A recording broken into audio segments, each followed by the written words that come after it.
Hello, hello, hello. Good evening, and welcome to Building Bridges, another marvelous Monday evening. Good evening to everyone. Welcome to another edition of Building Bridges. And I see that I have a lot of early birds here this evening. And listen, you early birds, I welcome you. Welcome to Building Bridges. But I ask you to share the live stream. This evening, we're going to have a very important topic for all of Guyana to learn. So it's a learning session this evening. And so I need all of you to share the live stream, okay? This evening, we're going to talk about child protection and how that is going for us in Guyana, especially during this period of pandemic. So, folks, I ask you to share the live stream. Share the live stream, Derek Smith and William Cozier, um, Diane Graves-Zandy and Hyacinth Skeet. Save, share the live stream. Evangelist Andrew, please share the live stream as we go along. Fidel Langhorn and Don Raymond. I am seeing some of my loyalists here tonight. Michael Patterson, welcome. Greetings to you, my brother. Esther, good evening to you. Victor Singh, good evening to you too. I'm happy that you are watching us this evening. Sharon Pratt. I am seeing a lot of the regulars here this evening. Hazrat Hussein from I believe he's at Sisters Village, East Bank, Berbice. Hazrat, good to see you. Salam, my brother. It's good to see you here. Desiree Smart, Felix, good evening. Please, folks, please share the live stream here as I will take a minute to share the live myself. We're going to talk about child protection in Guyana. You know, we're celebrating Child Protection Week. We're observing Child Protection Week. And so we need to share the live stream so that when our two guests come on this evening, we will be able to learn as much as we can. Orlando and Anna Ross, please share the live stream. Folks, I'm going to take a minute. Carol Henry and Bridget Williams and Pauline, I'm going to take a minute myself to share the live stream because there are some people who I promised that I will share the live stream with them. So please share the live stream. I'll take a minute and I'll be right back with you. Leroy, I'll be back with you.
Good evening and welcome back to Building Bridges, another edition this evening. We will be talking about child protection as we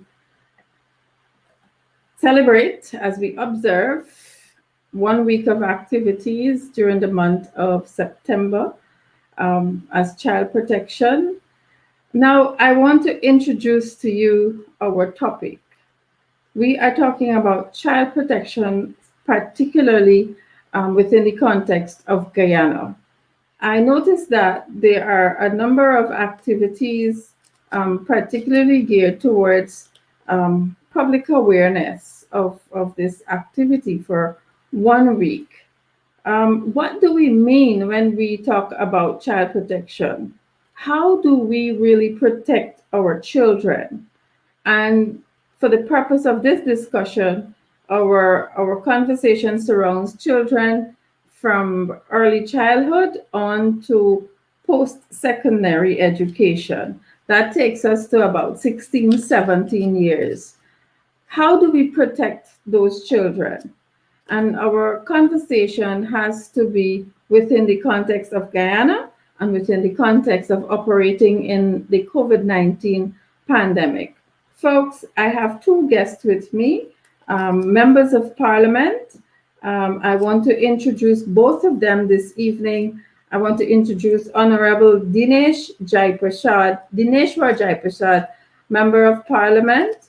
Dinesh, I believe a few years ago, graduated the same time with me. He did a master's in social work, and I know he has a special interest in children's welfare.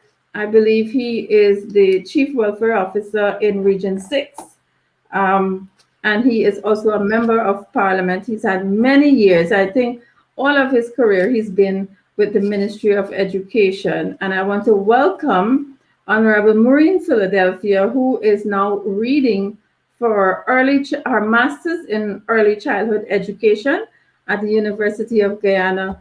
Honorable Maureen Philadelphia, Member of Parliament. Honorable Dineshwar Jaipershad, Member of Parliament. Welcome to Building Bridges once again.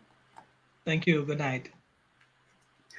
This evening, as I said to our viewers, we're going to talk about child protection as we celebrate and observe another period in 2021.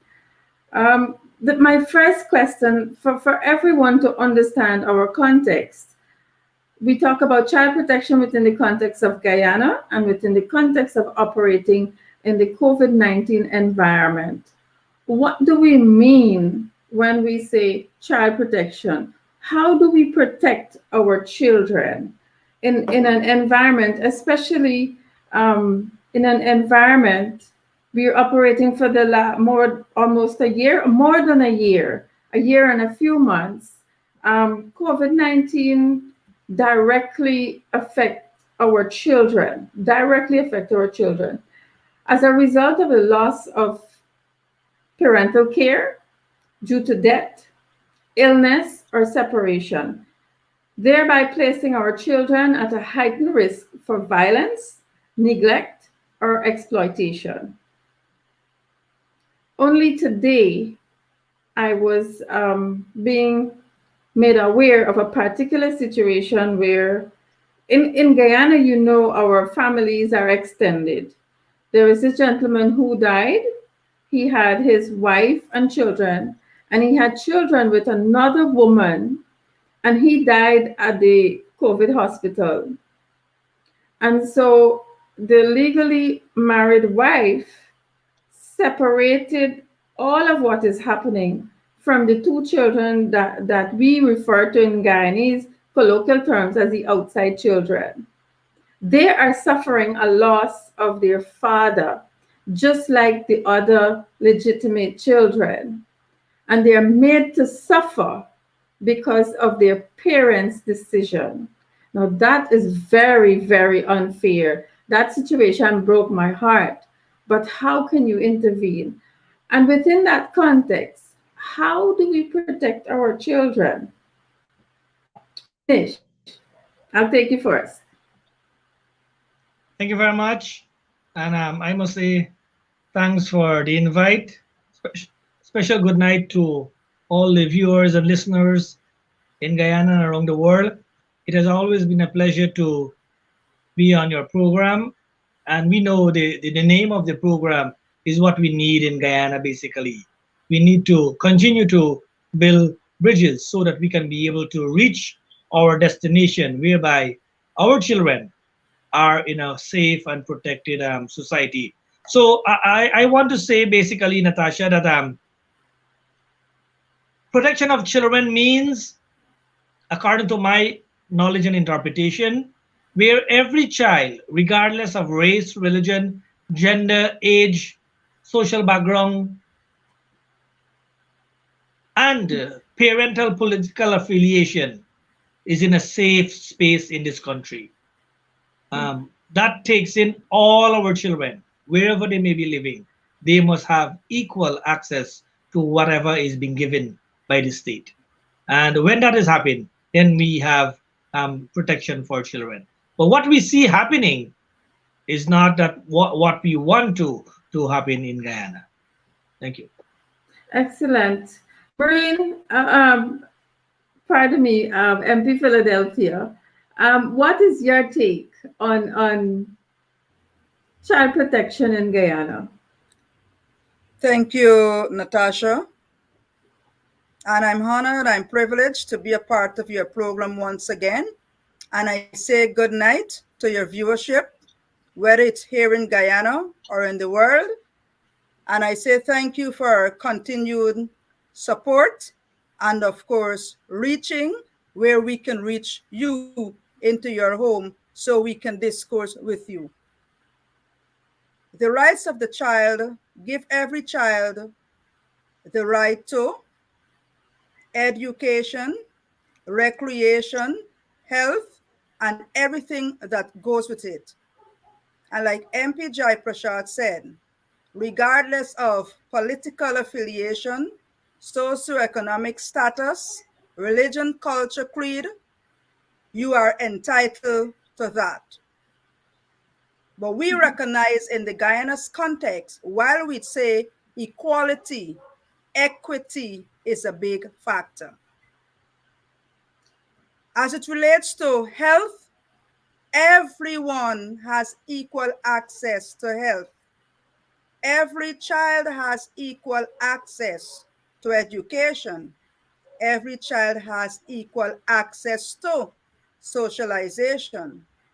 But when we look at it in this context that we exist under a pandemic, those rights are being threatened. And they are threatened significantly. And not until we understand that we're in a pandemic and we must treat our children in respect of the era we live, then and only we can truly say up to expectation and their rights are protected and they receive what they have further. Like you rightfully said, Honorable Singh-Lewis, you're looking at childhood to early adulthood. And the universal angle the young species play. And what is happening right now, because of the pandemic, socialization is at risk. The children cannot play. They cannot venture beyond and to use their curiosity and adventurous spirit and idea to gain and to build and construct their own knowledge. And so they're confined to a space. And so when we say child protection, we need to look at it from an holistic point of view and not just narrowing our thoughts to abuse only. Because while we may want to say abuse in its context, the fact that the child freedom to socialization, contact, and all of that is being affected as a result of COVID, we can refer to this as abuse too. Dinesh? So true. So true. Excellent. Excellent, Maureen. Dinesh, I think Maureen has set the stage for us there this evening. And of all that she has said this evening, I want to focus on two things that I believe that are very, very important. The rights of the child gives the child the authority, the protection to education and health and many more other things. But let's focus on education and health. we're in a pandemic. Students are not in school 100%. Some of them are still going back. Some of them are still home. And in particular, the younger ones. So the older ones, the secondary school children, they have a better chance of understanding what's happening, and you can give them instructions, and more than likely they will listen to you. But the students in the primary school, the lower levels, they are at a particular risk for many things, including contracting the COVID virus and being exposed in an environment where they're not protected. Tell us, in a school situation, I don't know if you've had any experience as school has opened. Some schools were opened, and these children, especially in the primary schools, they have gone back to school. What have you seen happening to them? Yes, if I may go first. Yes. At the moment, in Guyana, we are not safe. Right. We are in a pandemic, and we are seeing that this COVID is getting out of hand, Yes. which is putting all of us at risk. So from the time we leave our home and we step out there, we are into a COVID war. Yeah. And Guyana has become a COVID war zone whereby no one is there to basically bell the cat. So everybody just fighting about the vaccine alone, and nothing about protection and security and assistance of the citizens. Yeah. So I have spent 25 years. Yesterday I completed 25 years in Ministry of Education, serving the nation. Congratulations, my brother. Thank you. And I can say that I have a good, fairly good amount of knowledge as it relates to education. I am saying that we are at risk. One, our children going to the nursery and primary and secondary schools, well, the secondary is off until the vaccination. But the children at the nursery and primary level are exposed, Yeah. meaning a lot of their parents are not vaccinated. A lot of the person in the transport business are not vaccinated. A lot of people who walk the same street, who sit in the same bushel that our children sit, who purchase from the same vendor are not, And we do not know who is a carrier of the COVID. Right. Allowing our children to go to school put them at risk. So we want to say child protection, but in the other hand, we are opening up avenues for them to be infected with this deadly virus. So we need to look at this thing from all angles. As the Honorable Maureen made mention, most people look at child protection as protecting them from little lashes and that kind of abuse, physical aspect. But there is more to that. When society, when the community is not safe,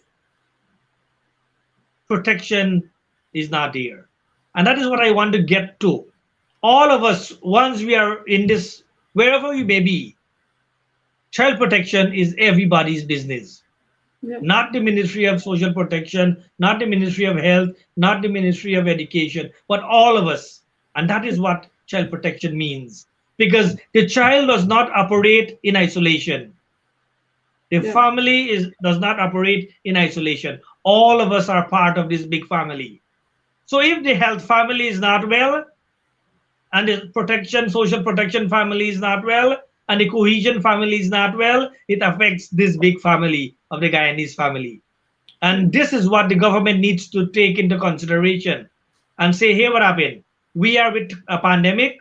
Our numbers are getting over and over. Let us go back to the drawing table and let us think before we, put systems into place. So I'm saying basically, we are not protected at the moment. Our children are not protected because we are opening up avenues for them to be infected. Every day is a situation in this country as it relates to school. I know the Honorable Minister is listening, and we can discuss this later on. Yeah. We can sit at the table. We have bright people in this country who can sit and say, hey, what happened? This is the way forward. And when we're talking about protection of our children, let us, think about those aspects and do not rush into it. It is good to have an education, but it's the best thing to be alive. It is good to have an Excellent. education, but Excellent. it is the best We have thing to be said that alive. from the beginning when we closed the schools prior to August 2020, because we believe that if we protect the people, we are richer with all of us being alive, and we're better with all of us being together here to build Guyana. And so we believe if we protect the people, and Dinesh, there are some things that we have to go back to every time we talk about COVID. There are children in the home, and they need protection in the home. COVID would have brought on some different scenarios. Domestic violence would have escalated as a result of when we closed all the systems, and families were restricted to their small homes, or husband and wives together for long period that they're not accustomed to. Domestic violence we saw took a spike, an upward spike. Now listen, that alone was not heartrending. We had domestic violence, we had child abuse in the home. These were things that we were talking about long before COVID. But when COVID came, we saw a spike in these issues.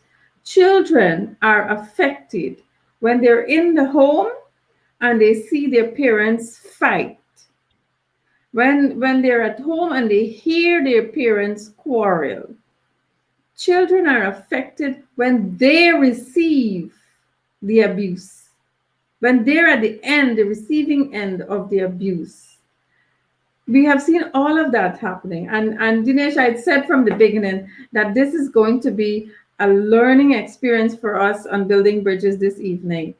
But in your experience, tell me what you have seen this government do in relation to those kinds of issues affecting children in Guyana. Thank you very much, Miss Singh-Lewis. I must say that first thing first, we had a system whereby there was a established curfew, 6 to 6. Yes. Parents, children, everybody were home. When we're talking about child protection, and the state open up curfew to 9:30, 10:30, gives the father or the husband the opportunity to go and socialize and drink up. That brings more violence in the home. That brings more abuse. That takes away more finances from the children to be spent there. So I am saying, one hand we are saying protection of children, and the other hand, we are opening up the avenues for people to go and socialize.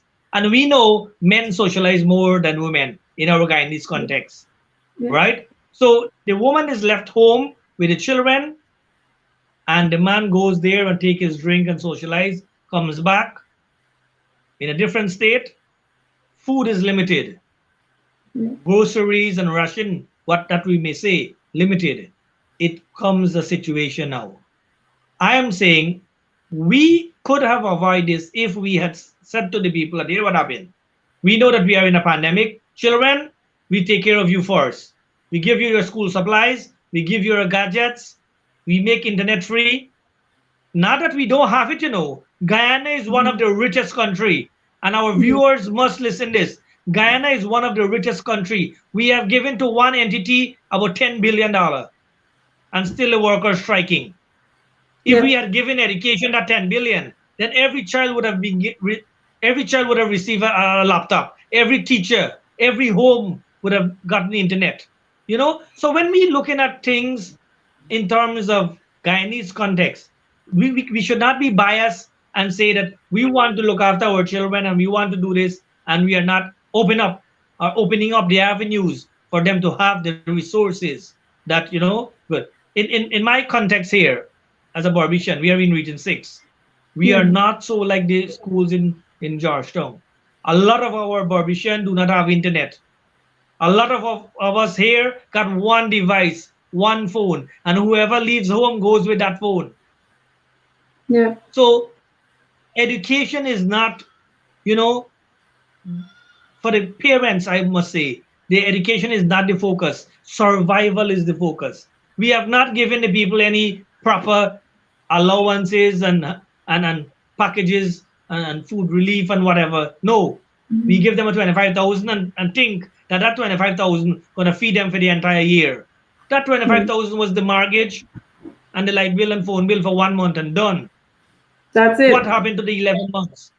You know, so I am saying if the state had given 25,000 every month to the our Guyanese population, and we have the money to give to the people, we have Yeah. the money in our treasury to give to every family, take care of their expenses so that we can be home and ease up the spread of this COVID, and then we will say, okay, we are protecting our children.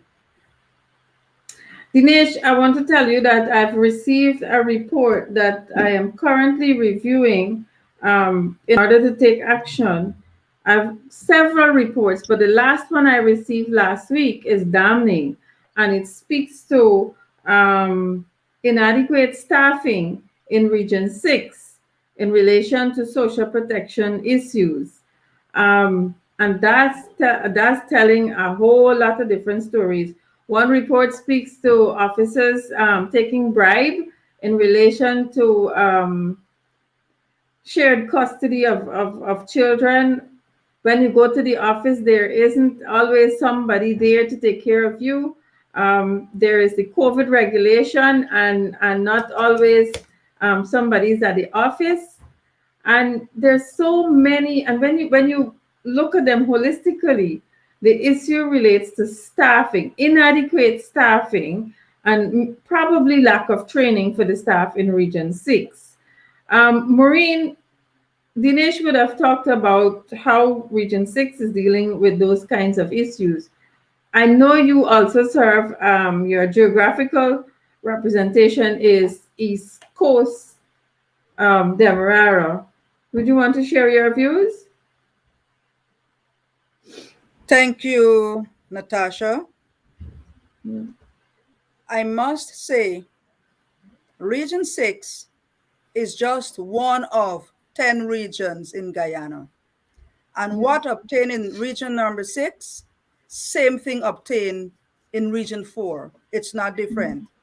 And so I am forced to say at this juncture, one would have thought that as we prepare for Child Care and Protection Week, we look at the situation in which we exist. And to, like Dinesh said, pump some monies into the system so as to ensure we want to talk about care and protection, Yeah. put those terms in uplifted commas.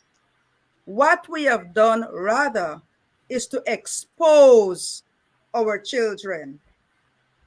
And we did not only expose them by relaxing the curfew, but we expose them where you find cost of living is so high, everything in the market raise, and wages and salaries remain the same. And so with a curriculum now that the child is not spending 4 hours at school, the child is only spending 2 hours. It means that the child will spend a longer time at home. And with the child spending a longer time at home, a couple of things happen. The child will be hungry more often. And so when mommy had to take care of 3 meals, with the child being at home, it's now 5. Yep. 5 being at home. And so when Marlon will cry, I am hungry, mommy tried to give Marlon something. A few more moments later, Tamara come to say, I'm hungry. Then when mommy is receiving only $60,000 a month, has to Mm. pay mortgage, light bill, phone bill, I have to eat and all of that, there comes the abuse. Have we Yeah. thought of that? Are we truly care for our children? Are we prepared to ensure that we provide all that is needed? And so when we look at the theorist, Yuri Bronfenbrenner, that proposes the ecological system that speaks to the home, the community, political organization, and all of that, this is what it's talking about. So we can only care for the children and protect them if we try to understand the economics in the home. And all of these give rise to mental health issues Yeah. because mommy will be stressed.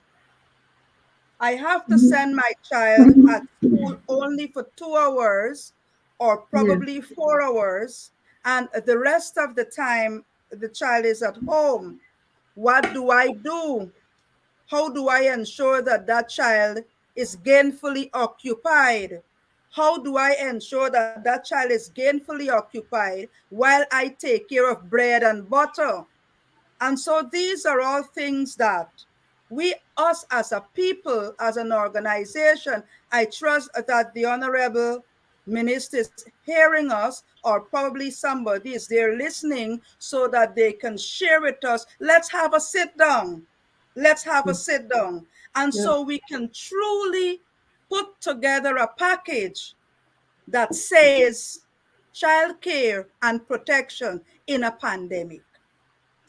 And Maureen, I hear you, and there are two issues come to mind immediately from what you've just said. One is the mental health of the children and the parents. And the second one is the economic conversation that we're not talking about. Prices for commodities would have gone skyrocketed, and the $60,000 is still there. Further to that, if mommy is not vaccinated and she is locked out of her place of work, she has little or no money to receive because she can't get into work. So there's so many other aspect of this conversation that we need to have. But I want to read for both of you.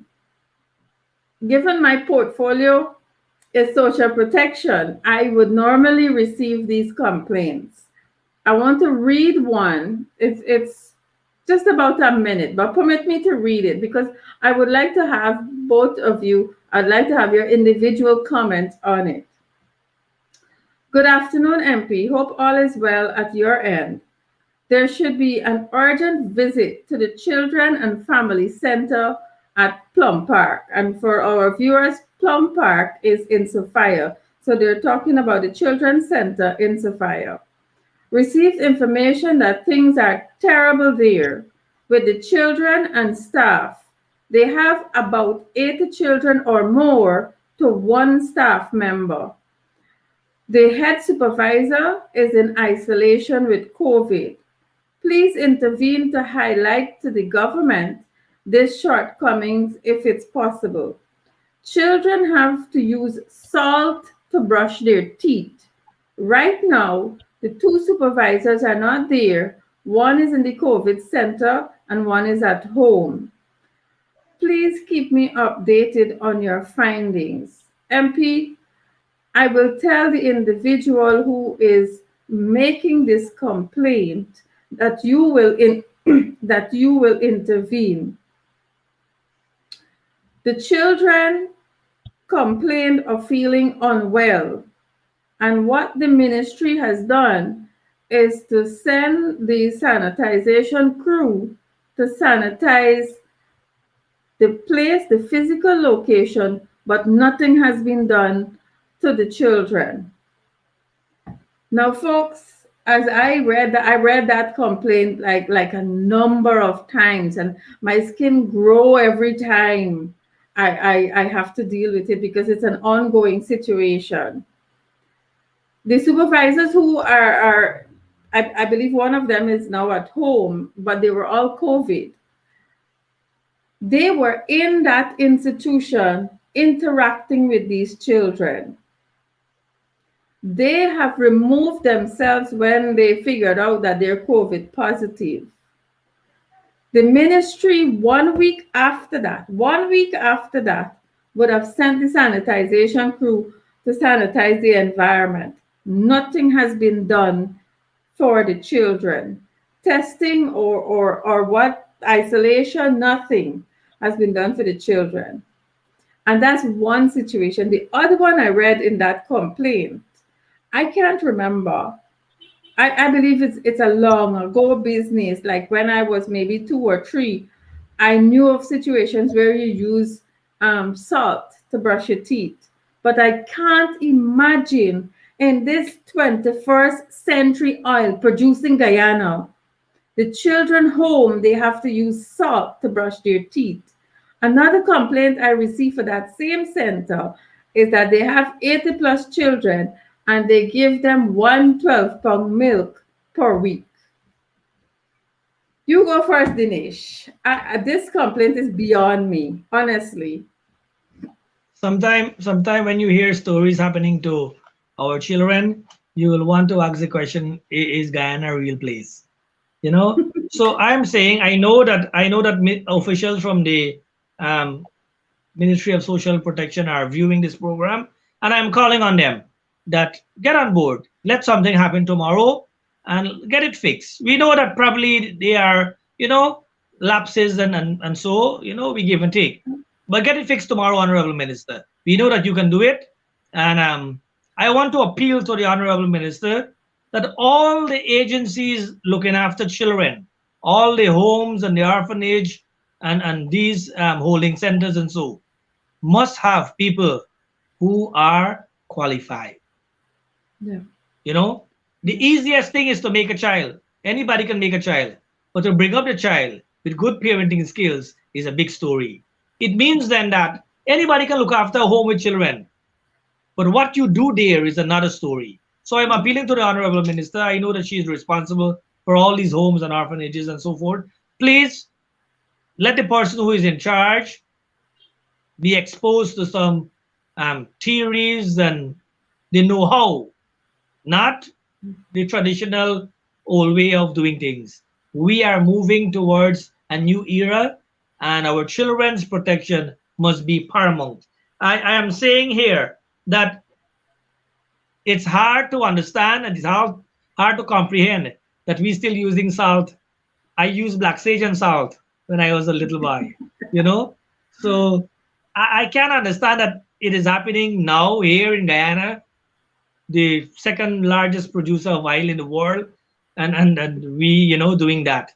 I don't. Uh, it's hard for me to comprehend that, Miss Lewis. It's very hard for me because I know that we are very much lavish with revenue, and we ought to be in a better state than what we are currently. So it's my appeal to the Honorable Minister. Get it fixed tomorrow. We know that you have the capability to do that. If not, you're continuing to embarrass us locally and internationally. That is my take on it. Maureen? I I I I am thinking which angle Mhm. my discourse should go. But nonetheless, I am saying that every month in our home we may have 5 persons. And over the years, you will understand that I'm going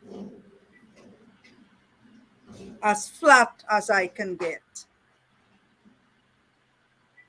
4 pounds of milk will last a family of 5 for 1 month. If you're going to use, let me say, milk product twice per day. And so we're talking economics here. We're talking proper budgeting. And if you know that you have 80, if the term is inmates or residents, you should have had an understanding as to the quantity thereof you will use for any given month.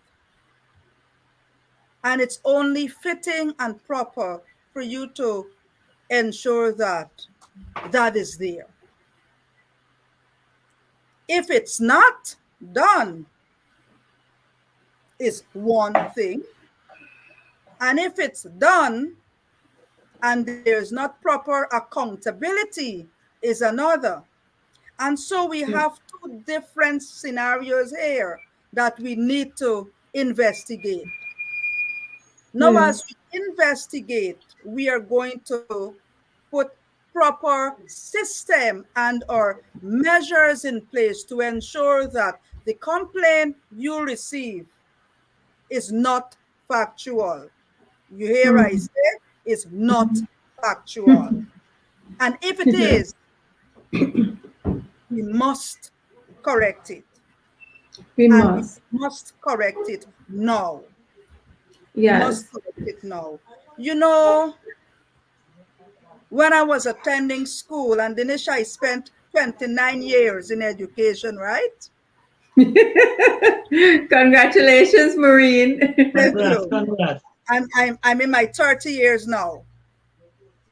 There's one of our hymn and Guyana song that we sing, youths are important to Guyana.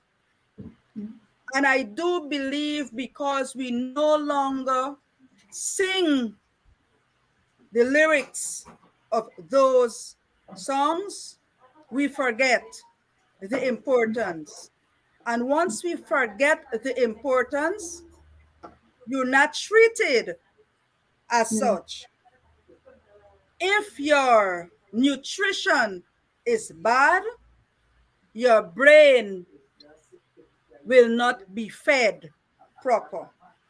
And if your brain is not fed proper, you will not be able to do of your best, whether it's academically, physically, and all of that. Your immune will be weakened. And so we need to examine what is happening, not only at that institution, but all the other institutions where our children are housed. And so to ensure that whatever service we are providing to and for them, we need to remember that Child Care and Protection Agency Act is not there to break families and to take children away from the comfort and confines of their home. All right, whatever decisions are being made is in the best interest of the child. And so if we're taking the child from one home to another home, that space must be safe in all regard. And so I therefore ask for a quick investigation to be launched so as to bring an end to that report if it's true, and if it's not, for it not to happen. As we are having this conversation, the complainant is watching and would have sent me a message just now to say that the children were also tested positive. And so from that update, I recognize that the ministry would have done testing. Now, folks, why does this become a center stage issue for us to discuss. These are children, not in the comfort of their own home with loving parents and siblings and all of that that we are all accustomed to.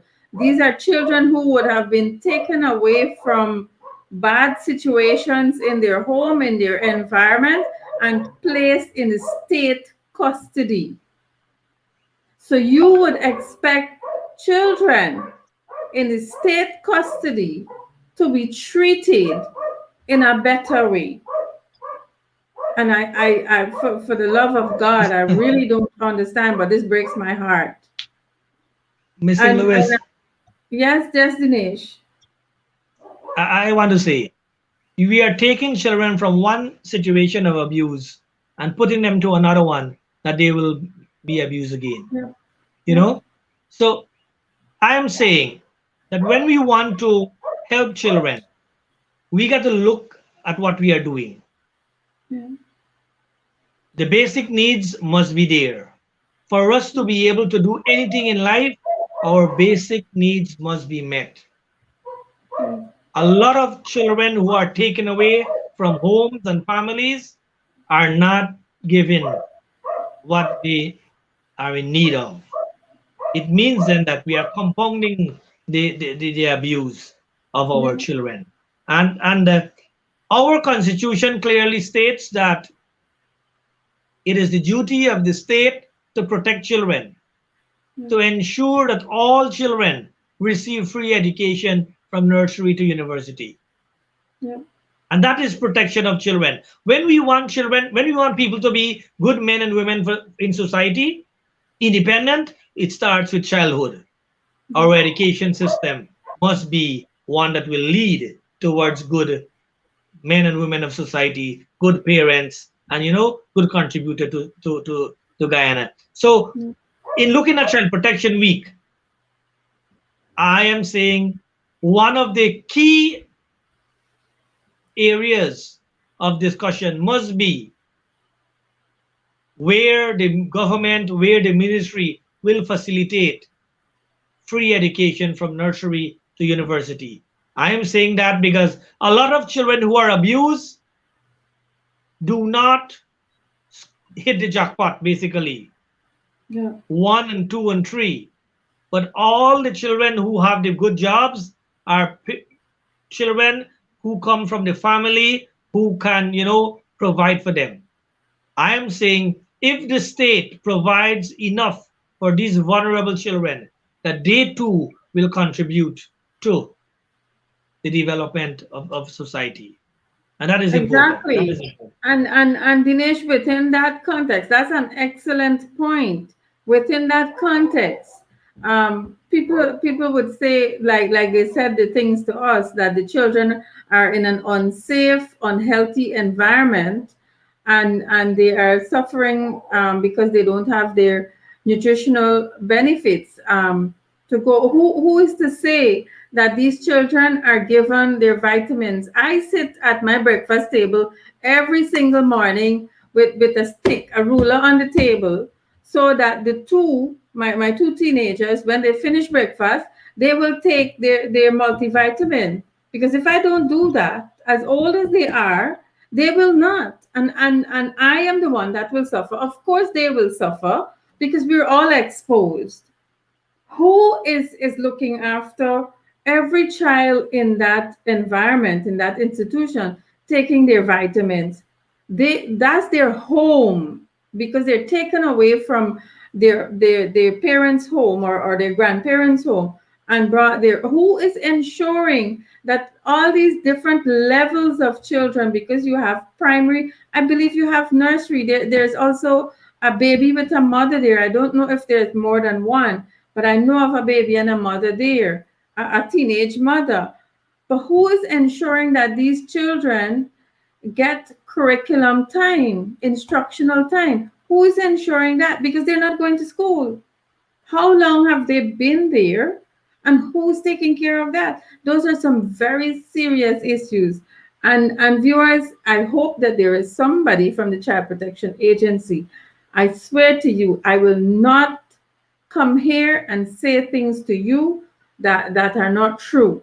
In fact, one of our members of parliament who shares the constituency in Sophia was scheduled to do a visit. I was not given an update how that visit went, but what I was told is that the place, the facility is closed to external visits because of COVID.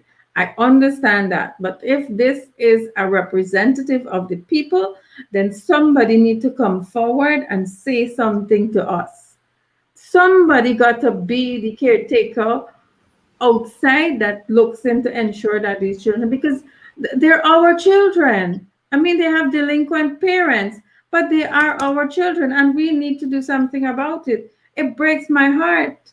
And so, if there is child protection agency persons watching, persons from the Ministry of Social Protection, if there are NGOs on this live here this evening, I beg of you, because the government is not going to open the doors to the opposition to go in to do what, even if we have a heart of gold and we have the capacity to help, they will not allow us to.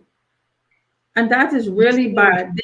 They have never extended that courtesy of having a conversation with us because we can help or because they want help. They're unable to do what they have to do, but they will not open the doors for us to come in. And I remind both of you this evening, Maureen and Dinesh, that in the first budget presentation in 2020, the Minister of Social Protection, Human Services, said to us that she has an open door policy and that she extends a hand over whenever we want. We must go, we must work together. And yet for all, they lock the door out. So I am left with this place, a public forum, to ask for help for those children. And that is only one complaint at one facility. I know for sure that we have many other children facilities around the country. Dinesh, I believe in Region 6 there is one or two. One is at Port Morant and one is somewhere else. I can't remember exactly. But I know Region 6, and so I will ask you in your capacity to pass around, speak with the administrators, have a look and see what's going on. Because, you know, apart from us being politicians, we're parents. And we would not want those kinds of things to befall our children. And so those children are powerless, they're voiceless, but we can be their voices. Yes, Dinesh? Yes, I want to, you made mention earlier about mental health. Yes. I must say, as it is, those children at that center there at the moment are very much traumatized and stressed out. To know that person who were in charge tested positive and those individuals interacted with them, the children there are very much stressed. I know the Honorable Minister will try to do something tomorrow or the next day by sending some trained officials who are very much qualified in mental health to do some screening and so forth with the children. Mental health is a serious business, and if we do not deal with it now, it affects us 10, 20, 30 years from now. So when children are traumatized, and we know, I mean, if you know that the head of this institution is positive, then everybody is scared. Yes. That feeling, that level of being in fear must be treated, must be dealt with. So I am calling upon the relevant authorities, the Honorable Minister, sending the officials to do some counseling with the children and ensure that you look at the ratio. You can't have one person managing 80%. That is nonsense. If that is happening in any other place, then you gotta fix it right. Dinesh, when you have a classroom of more than 25, exactly, and you don't have them and for, with COVID, for all 24 hours, it's hard. That's it.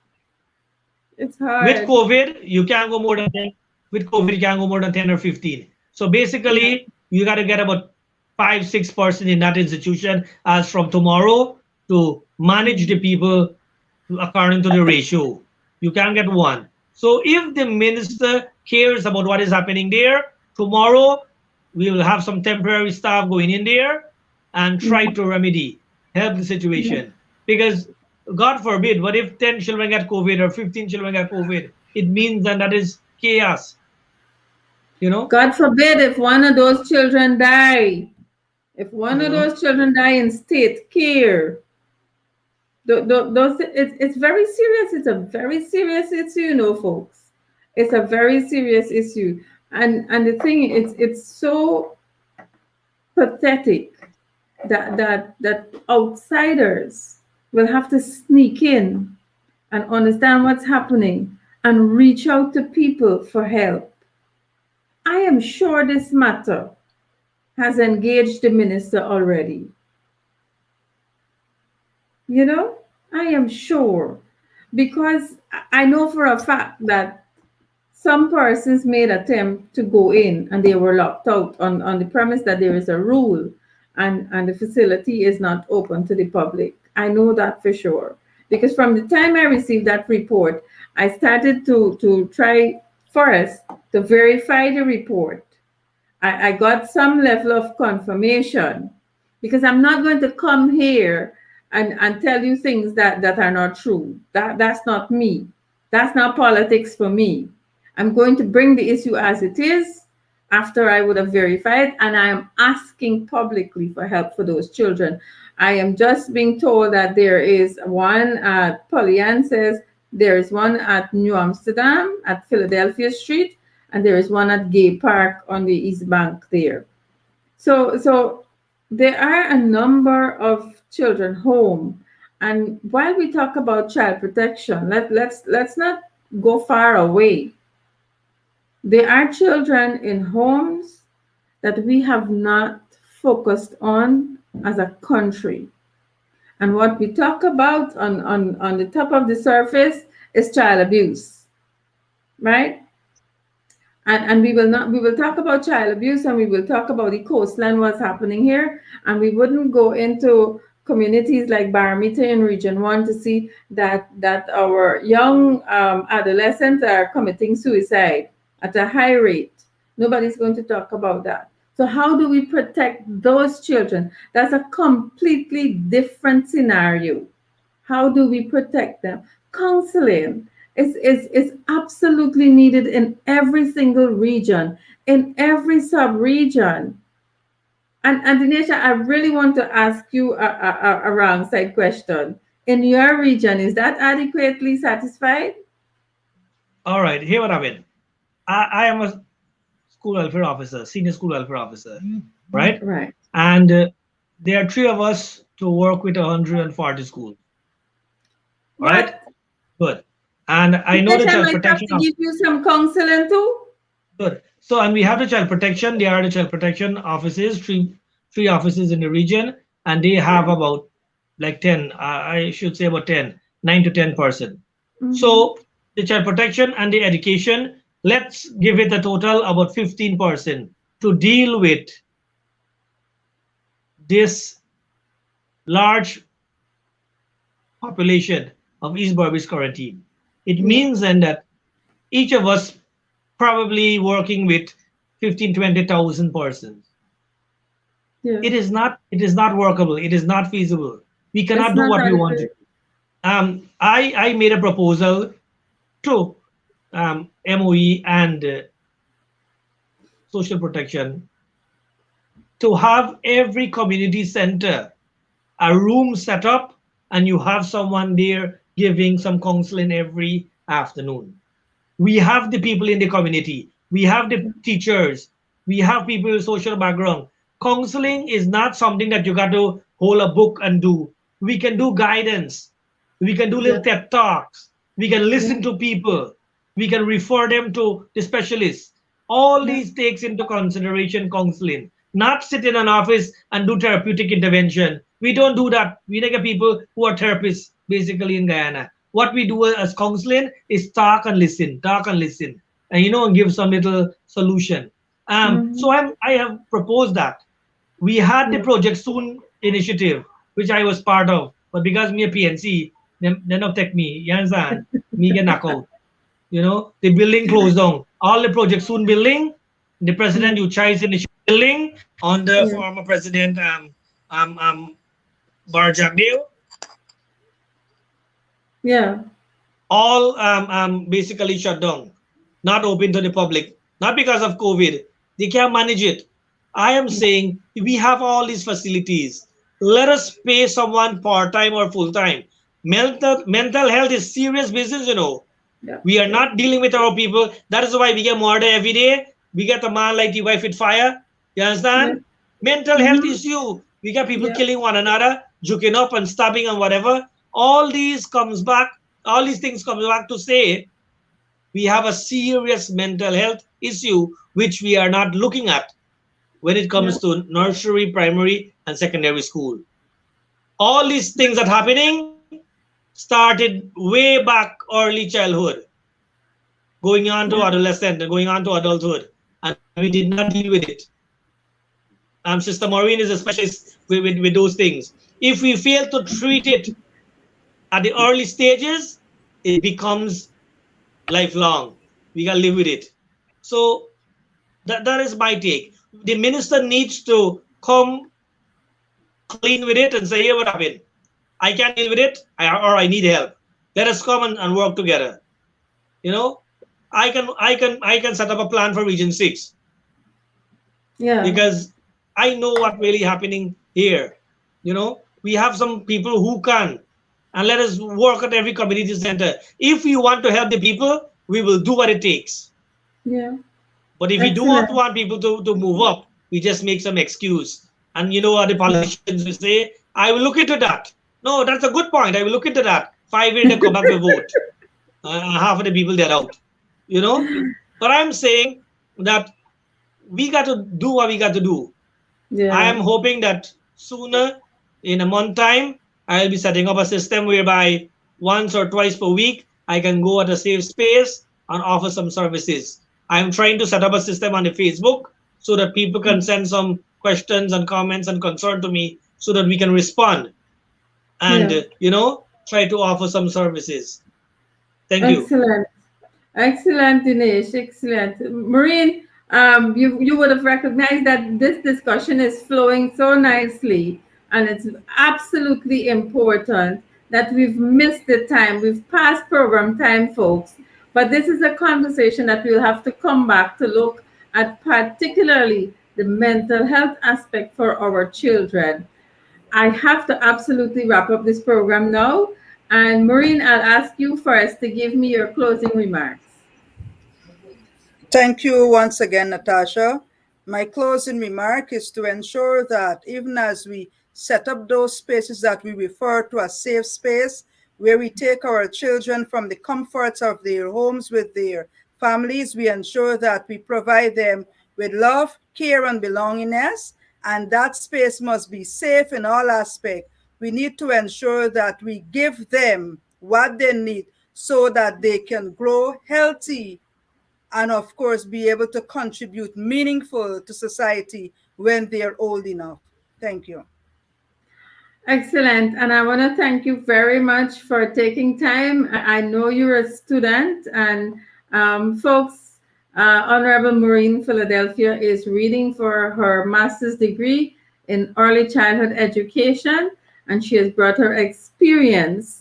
She is also a teacher, I believe. She's a head teacher at Starters Nursery. And so, congratulations and thank you for your 30 years of service in the education system. I know you're not one of the persons that the Minister of Education will highlight for your for your years of service. Neither would Dinesh. But I say thank you. You've done us proud and continue to do your best for our children. Thank you very much, folks.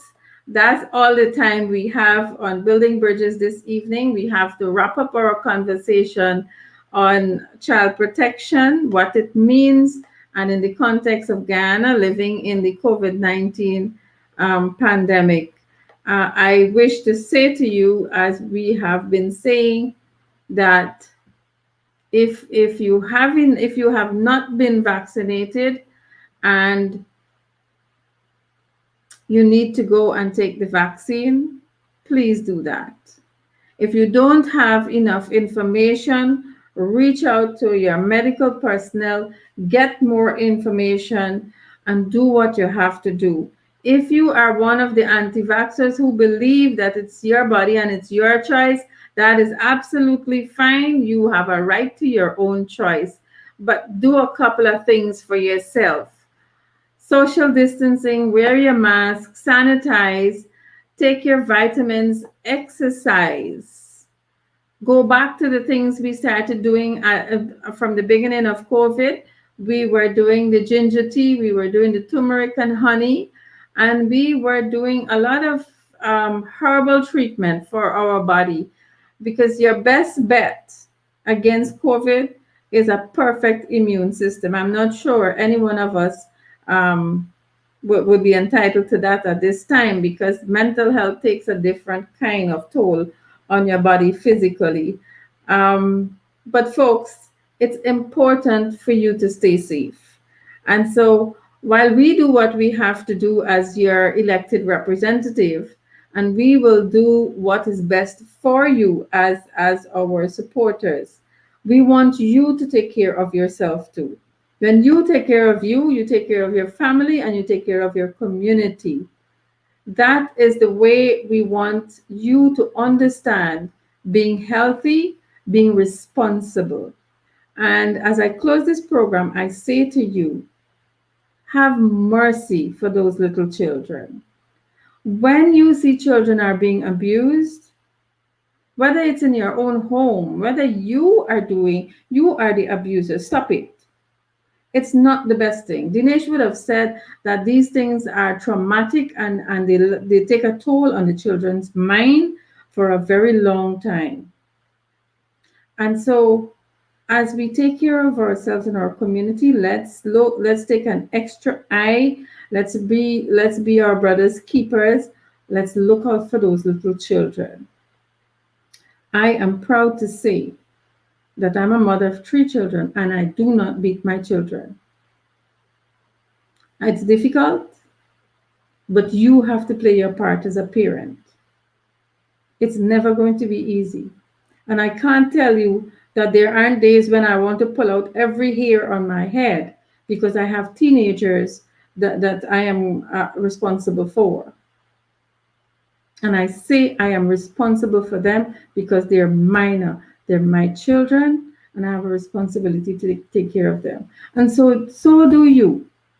And if there's anyone on this live who can lend assistance to the children in any one of the homes, find out in your community, in your region, where we have children home, pay them a visit. If you can, from a very protective distance, find out what their needs are and see what you can do for them.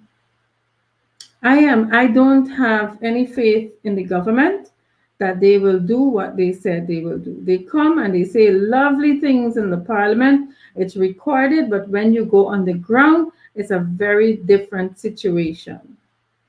And so I planned that tonight was going to be an educational session without making it a big political thing. But at the end of the day, it is the government of the day, illegal or not, that has the responsibility to take care of our children, especially the ones that are in the homes. Folks, have a very good Monday evening, a marvelous Monday evening, as I take my leave, and God willing, I will see you here next Monday evening.